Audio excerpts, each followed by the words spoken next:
방송인 전현무 씨가 한 예능 프로그램에서 소득의 절반을 세금으로 낸다고 했던 말이 화제가 되고 있습니다. 실제 우리나라는요, 소득이 10억이 초과되면 45%의 소득세율을 적용하고 있다고 하는데요. 고소득자의 세금, 또 연말정산 꿀팁 등 세금에 대한 이야기 나눠보죠.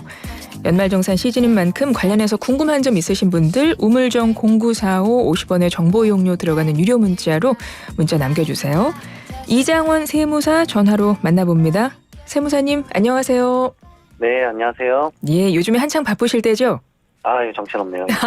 정신없는 와중에 이렇게 연결해 주셔서 감사합니다. 잘 말씀해 주세요. 예, 전현무 씨 같은 경우는 고소득자일 겁니다. 그러면 실제로 소득의 절반까지 세금으로 나갈 수가 있나요? 산술적으로는 정말 거의 가능합니다. 정확히 절반은 아니지만 이제 경비 차감하고 그다음에 소득 공제 적용 후에 나오는 게 이제 과세 표준이라는 표현이 있는데요. 그 과세 표준이 10억 원이 초과되면 이제 최고 세율이 국세 45%, 그다음에 지방소득세 4.5%가 합쳐져서 이 49.5%의 세율을 적용받게 돼서 사실 체감상으로는 진짜 절반까지 발생한 아주 큰 세액이 발생할 수 있습니다. 그렇군요. 과세 표준이 소득 10억 원이 초과되면 예. 고소득자. 아주 높은 소득. 예. 그러니까요. 아주 높은 소득. 그러니까 고소득자라고 하면 일단은 우리가 생각하는 고소득자랑 이렇게 세금으로 계산할 수 있는 과세 표준의 기준이 되는 고소득자는 조금 다를 것 같아요. 1년에 얼마 정도 벌면 연봉이 어느 정도 되면 이게 고소득자로 분류가 됩니까? 그 수치가 이제 정확하게 잘 나오지는 않아서 오히려 좀 이제 근로소득을 통해서 평균급여로 좀 설명을 한번 드려보면 네. 사실 노동자분들 1인당 평균 급여가 한 4,200만 원 정도 되는데요. 네, 연말정산 기준으로 근데 총급여가 1억 원 초과하는 억대 연봉자가 한 131만 명 정도. 근데 이분들의 비율이 한 6.4% 정도 되더라고요. 그리고 이분들이 이제 증가된 속도가 5년 전이 한 80만 명 정도였는데, 그게 이제 그때 4.3% 정도였고, 그래서 이제 이게 쭉쭉쭉쭉 좀 증가된 속도가 좀 늘어나는데, 이게 아무래도 이제 물가 상승률 반영되고 있어서 자연 증가가 되는 분도 있지만, 결국은 억대 연봉 정도 되면 약간 근로소득자 중에서는 상위 6% 정도 내외구나라고 판단을 할 수 있습니다. 근로소득자 기준으로 연봉 1억 원이 넘어가면 일단 억대 연봉이 되면 고소득자로 분류가 되는군요. 네, 거의 고소득자로 볼 수 있습니다. 그러니까 우리나라 고소득자 비율은 한 6% 정도 된다고 말씀하셨죠? 억대 연봉자가. 예. 이거는 근로소득자 기준인 거죠? 예, 맞습니다. 그러면은 사업소득자나 이런 사람들은 다 빠져 있네요? 네, 그분들까지 포함되면 사실은 비율이 더 이제 높아질 수도 있는 상황이죠. 그렇죠. 그리고 근로소득자보다 원래 사업소득자가 더 많이 벌지 않습니까?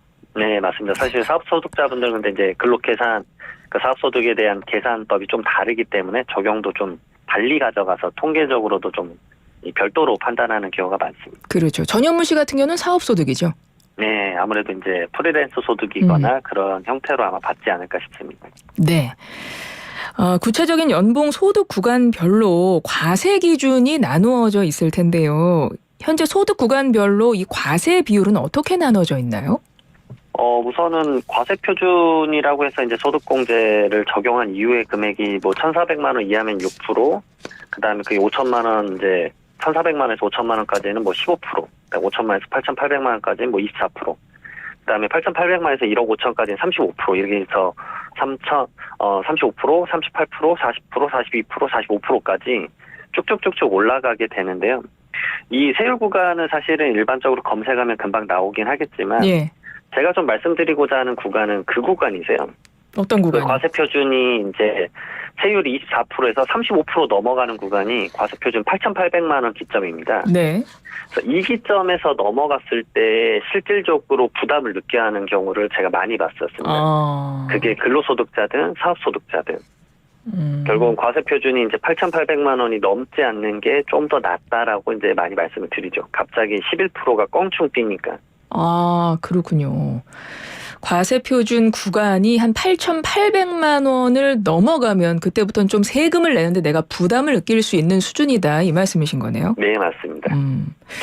우리나라 이 세금 비율 있지 않습니까? 지금도 뭐 한 24%, 35% 말씀하셨잖아요. 이제 고구간이 8,800만 원 과세 표준 기준이 이제 고구간이라고 말씀하셨는데 네. 우리나라 이 세금 비율은 다른 나라랑 비교해서 어느 정도라고 볼 수 있나요?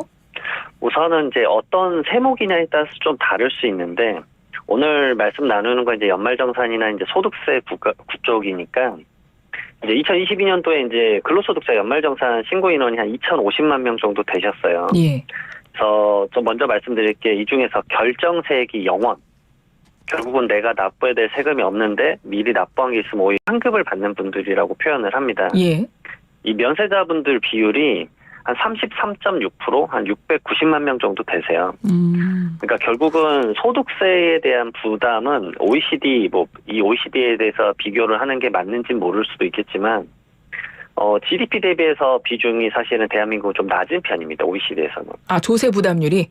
예, 오히려 낮아요. OECD는 한 8.3% 정도라면 대한민국은 한 5.4% 정도. 네. 그러나 이제 대한민국은 다른 세목이 또 높을 수 있기 때문에 세목별로 부담률이 다르기 때문에 어떤 전체적으로 봤을 때 세금 비율이 높다 낮다를 특정할 수는 없습니다. 소득세 비율은 조금 그래도 생각보다 낮은 편이다. 소득세 비율은. 네. 앞서 설명하실 때 결정세액이 0원인 면세자가 한 33% 정도 된다고 하셨는데요. 이 네. 면세자는 어떤 경우가 면세자입니까? 결국은 1년간 이 지출하셨던 비용이나 아니면 이제 일반적인 근로소득 공제나 이런 걸 받았을 때 결국은 선생님이 낼 세금이 없다라고 확정 짓는 거죠. 결국 그런 미리 냈던 부분들에 대해서 환급을 받는 그런 분들이 지금 690만 명 정도, 한 34% 정도 내외가 되는 거죠. 지금. 예. 이게 지금 연말정산 기준으로 설명을 해주신다고 했으니까요. 네, 맞습니다. 네. 그러면 이 고소득자의 세금 비중을 현재 우리나라 총 세금으로 따져봤을 때 이 고소득자가 내는 세금의 비중도 이게 좀 높은 편이겠네요. 맞습니다. 그 면세자분들이 이렇게 좀 비율이 꽤 높다라는 거는 결국 그 세목에 대해서 이 부족한 부분을 채우는 건 이제 고소득자분들의 세금으로 많이 채워지죠. 예. 그래서 이 조세 저항이 좀 고소득자는 덜 할 수밖에 없죠. 왜냐하면 그 관련된 인원수가 적을 테니까. 그래서 소득세 최고세율이 사실은 예전에 40%였는데 그게 이제 구간이 몇 개, 2개 신설되면서 42%, 45%까지 늘어났죠. 그래서 우리나라 최고세율은 사실 45% 정도로 좀 높은 편이에요. OECD는 평균 이제 소득세 최고세율이 한 35% 정도거든요. 그러니까 10% 정도가 좀 높다라고 볼 수 있고요. 그래서 고소득자라고 하는 기준이 또 이제 세금 쪽으로 따져본다면 이제 예를 들어서 과세표준 5억 원 이상인 사람들, 네. 42% 적용을 받는데요. 이분들의 실효세율, 말 그대로 내가 번 것에서 세금 실질적으로 내는 비율이 몇 프로냐 따져보는 그 실효세율의 비율은 다른 소득자에 비해서는 대부분 3배에서 한 7배 정도 높은 편입니다. 그래서 이제 사실 고소득자에게 좀 집중돼서 세금이 좀 많이 내지는 상황이라고 볼 수 있는 거죠. 네. 그 앞서 전현무 씨가 했던 말을 이제 처음에 이제 언급을 했었는데요. 소득의 절반이 세금으로 나간다. 그게 일단 산술적으로는 세금 비율로 따지면 소득세율이 45% 거의 50% 되기 때문에 어느 정도 일리가 있는 말이라고 하셨는데요. 어떤 말을 또 했냐면 부동산이 없어서 이렇게 세금이 많이 나간다. 이런 말을 했었거든요. 근데 이건 무슨 소린가요? 부동산이랑 세금이랑 어떤 연관이 있어요? 아무래도 이제 말씀하신 거는 미실현 소득에 대해서 말씀을 하신 것 같아요. 그게 뭔가요?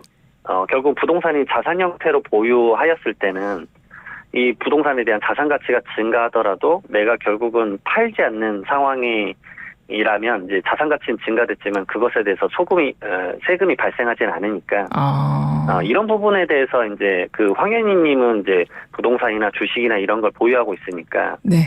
그걸 말 그대로 매각을 하지 않는 이상에는 세금이 발생하지 않아서 그런 부분에 있어서는 좀 부럽다라는 뉘앙스로 좀 말씀하신 것 같아요. 네. 근데 이제 반대로 황현님은 또 그런 얘기를 하셨죠, 사실은. 근데 나도 부동산을 갖고 있으니까 보유함에 따른 이제 재산세나 종합부동산세를 많이 낸다. 그렇죠. 네, 그런 반대급부의 얘기를 하셨고요. 네. 황현희 씨 같은 경우는 이제 개그맨인데 요즘에 투자자로 좀 그런 역할을 하고 계시죠. 네, 맞습니다. 예, 그래서 그런 말을 함께 해주셨고요. 어찌됐건 고소득자의 경우도 절세할 수 있는 전략이 필요할 것 같습니다. 고소득자들에게 유리한 절세 전략도 뭐 있을까요?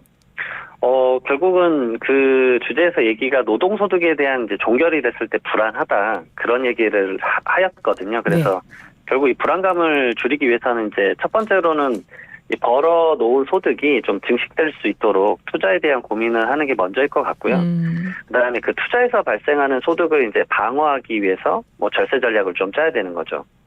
뭐 예를 들어서 부동산 같은 경우도 이게 개인이 주택을 구매할 때 발생하는 취득 보유 처분 단계의 세금과 그다음에 법인이 주택을 구매했을 때 그 취득 보유 처분 단계 세금 적용이 아예 다르거든요. 이런 구분에 대해서 좀 학습을 하면은 절세 전략을 좀 많이 짤 수 있는 거죠. 예, 알겠습니다. 자, 그리고 절세할 수 있는 방법 중 하나로 꼽히는 게 바로 이제 요즘에 이제 연말정산 시즌이라고 하는데 연말정산 잘 챙겨야 된다는 말이 있습니다. 일단 간략하게 직장인 입장에선 이거 매년 하는 거 좀 번거롭기도 하고 그렇거든요. 일단 연말정산 왜 하는 겁니까? 우선은 1년간 소득에 대해서 이제 세금을 좀 정산해 주는 건데, 예를 들어서 이게 미리미리 이제 월마다 예를 들어서 10만 원씩 걷어놓으면 1년에 120만 원을 걷어가는 꼴이 돼서 그 매월 걷어가는 그 10만 원이 부담스럽지 않은데, 예를 들어서 그 다음 연도 2월에 한 번에 120만 원을 걷어간다고 하면 그 2월 달에는 그 갑자기 급여가 엄청나게 이제 줄어들 수 있기 때문에 그런 것들을 이제 분산시켜서 미리 받아놓는 거고, 받아놓은 것에서 결국은 이제 본인이 내가 실질적으로 내야 되는 거 80만 원이다라고 하면 40만 원을 뭐 돌려받는 거고, 원래 실제 내야 되는 게 200만 원이다 그러면 80만 원을 더 추가로 내야 되는 거고, 그런 과정을 거치는 거기 때문에 누구든지 이제 적극 참여해가지고 본인의 이제 세금을 좀 절세할 수 있는 방안을 좀 공부하시는 건 사실 좀 필요하다고 봅니다. 번거로우시겠지만. 네. 예. 그렇죠. 환급 받으시는 분들은 잘 챙기셔서 환급 받으시면 좋은데, 그래서 13월에 월급이라는 말도 하는 거잖아요. 연말정산을. 근데 이제 이 말이 무색하게 큰 금액을 토해내는 경우도 많다고 들었거든요. 네, 맞습니다. 예, 이런 경우 뭐 토해내는 경우가 진짜 생각보다 많으신데, 예. 이때 좀 모르시는 것들 중에 하나가 뭐냐면 그 생각보다 잘못 적용하신 게 많아요. 그러니까 잘못 적용해서 내가 토해내지 않아도, 잠깐 표현이 그렇긴 한데 계속 토해내게 된다는 거죠? 네, 그래서 그리고 오히려 제가 그 말씀을 드립니다. 이 세금에서 일부를 이제 토해낸다라는 생각은 반면으로 봤을 때는 대부분 오히려 나의 지출이 적었구나라고 생각을 하시면 좋겠습니다. 그래서 오히려 연말정산 환급 많이 받는 경우는 결국 내 연소비가 많았다는 방증이 될 수 있기 때문에 오히려 지출을 잘했네, 내가 살림 잘했구나라고 생각하셔도 좋고요. 네. 그다음에 혹시나 잘못 반영하거나 과소 반영한 거 있으면 뭐 경정 청구를 통해서 5년치 연말정산도 돌려받을 수 있으니까 그런 것도 좀 알아보시면 도움 될 겁니다. 그렇군요. 소비를 할 때마다 세금이 나가는 거니까, 그죠? 맞습니다. 예. 그러면 연말정산할 때 꼭 유의해야 할 점 있을까요? 저는 좀 말씀드리는 게 예방적 세금이에요. 그래서 결국 해바뀌고 나서 이 연말정산을 준비한다라는 건 사실 말이 안 맞습니다. 결국은 정확한 계산만 할 뿐이기 때문에. 예. 그래서 매년 10월 31일부터 국세청에서 연말정산 미리보기 서비스라고 해서 내가 9월까지 얼마 썼는지 확인하고 얼마 환급받을 수 있는지 그럼 계산할 수 있거든요. 매월 10월 말에요? 네, 매년 10월 말에. 매년 10월 말에? 네. 그러니까 이런 제도를 미리 알고 있으면 준비할 때 좀 도움이 되겠죠. 그래서 24년 10월 말에도 미리 1월부터 9월까지 썼던 것에 대해서 내가 세금 얼마나 더 내야 되는지 덜 내야 되는지 꼭 확인하셨으면 좋겠습니다. 예, 알겠습니다. 끝으로 아까 잠깐 얘기를 하다가 더 자세히 못했는데요. 아까 뭐 어떤 분들은 연말정산할 때 더 많이 토해내게 된다 이런 말씀하시면서 그게 무언가 잘못했을 때 그럴 수 있다라고 말씀하셨어요. 네. 그러니까 그런 경우를 없도록 하기 위해서 이것만은 반드시 체크해 보셔라 하는 거 있으면 끝으로 하나만 알려주세요.